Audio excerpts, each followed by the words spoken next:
ፍቅርና ውሸት አንድ ላይ አይሄድም። የሆነ ፍቅር ካለ ሰዎች እኛን ካፈቀሩና ከወደዱ ራሳቸውን ሰጥተው ነው። ራስህን የሰጠህበት ቦታ ደግሞ ትንሽ የሆነ ጥርጥር ካደረብህ ከዛ በኋላ ሰው መሆን አትችልም።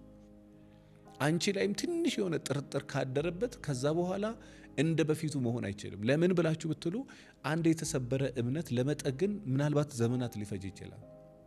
እምነት አንዴ ነው የምታጣው ሰው ላይ፣ እሷም አንተ ላይ እምነት የምታጣው አንዴ ነው። አንዴ ካጣች ልክ እንደ ማዕዘን ራስ ነው። አንዴ ካጣችሁ ተመልሳ ለማምጣት አመታት ይፈጅባታል። ስለዚህ የሚያምኗችሁ ሰዎች እናንተ ላይ አንዴ እምነት ካጡ፣ ሚስት አንዴ ላይ አንተ ላይ እምነት ካጣች ከዛን ያንን እምነት ልትኖር ትችላለች። እምነቷን ግን ተመልሳ ለማምጣት የደም ዋጋ ልትከፍል ትችላል። ስለዚህ ፖይንቴ ምንድነው? በተቻላችሁ መጠን የወደደን ሰው ልቡን የሰጠን ሰው አንድ ትንሽ የሆነች ነገር ካየብን ከዛ በኋላ ከኛ ጋር በሰላም የመኖር አቅም የለው።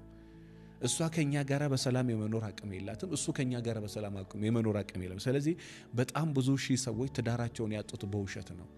እናንተም በውሸት ቤታችሁን እንዳታጡ፣ በመማገጥ ቤታችሁ እንዳታጡ፣ በእልህ ቤታችሁ እንዳታጡ፣ በስድብ ቤታችሁ እንዳታጡ፣ ሀብት በመደበቅ በእናንተ በኩል በሚመጣ ጥፋት ትዳራችሁ እንዳታጡ ተጠንቀቁ። በዛ ሰው ከሆነ ችግር